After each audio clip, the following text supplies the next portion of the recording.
ধুবুৰীৰ গাছপাৰাত কংগ্ৰেছৰ আশাবাদী প্ৰাৰ্থী কাজী মাহমাদুল হাছানৰ উপস্থিতিত বিশাল কৰ্মী সভা। ধুবুৰী গাছপাৰা অঞ্চলত কংগ্ৰেছৰ অন্যতম আশাবাদী প্ৰাৰ্থী কাজী মাহমাদুল হাছানৰ নেতৃত্বত এক বিশাল কৰ্মী সভা অনুষ্ঠিত। বিগত 20 বছৰে AIUDFৰ দখলৰ থকা ধুবুৰী বিধানসভা সমষ্টি পুনৰুদ্ধাৰৰ বাবে উঠি পৰি লাগিছে কংগ্ৰেছ। নিৰ্বাচন যিমানেই চমু চাপি আহিছে সিমানেই ধুবুৰী সমষ্টিত সাংগঠনিক ভেটি শক্তিশালী কৰাৰ সমানে প্ৰচাৰ কাৰ্য চলাই গৈছে কংগ্ৰেছে। ধুবুৰীৰ ভাৰত বাংলা সীমান্তৰ গছপাৰা অঞ্চলত অনুষ্ঠিত হয় কংগ্ৰেছৰ এখন কৰ্মী সভা। সহস্ৰাধিক ৰাইজৰ উপস্থিতিত অনুষ্ঠিত হোৱা কংগ্ৰেছৰ কৰ্মী সভাত অসম প্ৰদেশ কংগ্ৰেছ যুৱ কংগ্ৰেছৰ সাধাৰণ সম্পাদক কাজী মাহমাদুল হাছানে নিজৰ ভাষণত AIUDFৰ বিধায়ক নজৰুল হক আৰু মুখ্যমন্ত্ৰী ডক্টৰ হিমন্ত বিশ্ব শৰ্মাক টাৰ্গেট কৰি লৈ তীব্ৰ সমালোচনা কৰা পৰিলক্ষিত হয়।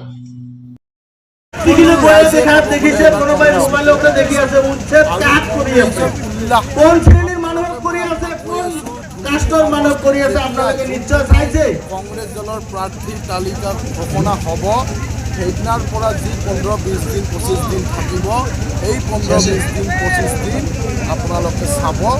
সকলো ৰাইজ আনন্দিত ফূৰ্তি কৰিব আৰু তাতে সিহঁতে উল্লেখ কৰি দিব যে AIUDF দলৰ চিৰবিদায় এইবাৰ হৈ আছে। আপোনালোকে নিশ্চয় চাইছে নজৰুল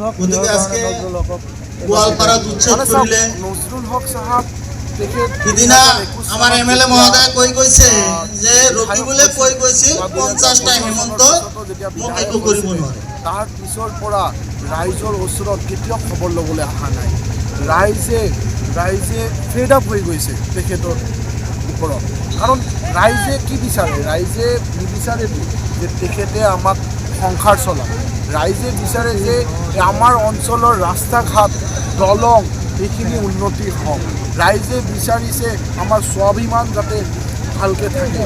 কিন্তু তেখেতসকলক মানে ৰাইজে গম পাই গৈছে যিমান গোটেই অসমৰ মুখ্যমন্ত্ৰীৰ পৰা আৰম্ভ কৰি মন্ত্ৰীৰ পৰা আৰম্ভ কৰি সকলো ধৰণৰ মন্ত্ৰীসকলে যেতিয়া ধুবুৰী জিলাৰ ৰাইজক অপমান কৰে তেতিয়া তেখেত শুই থাকে না।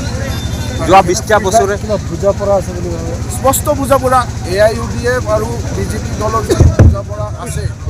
ধুবুৰী লোকসভাৰ ৰাইজ 2024 চনত সিদ্ধান্ত লৈছিল আৰু সিদ্ধান্ত দি দিছে যে AIUDF দল গোটেই মুৰব্বী যোনজন আছে গোটেই ভাৰতবৰ্ষৰ ভিতৰত আটাইতকৈ বেছি ভোটত হাৰিছে আৰু কংগ্ৰেছ দলৰ আমাৰ সাংসদ ৰকিবুল হুছেইন ডাঙৰীয়া গোটেই ভাৰতবৰ্ষৰ ভিতৰত আটাইতকৈ বেছি ভোটত জিকিছে।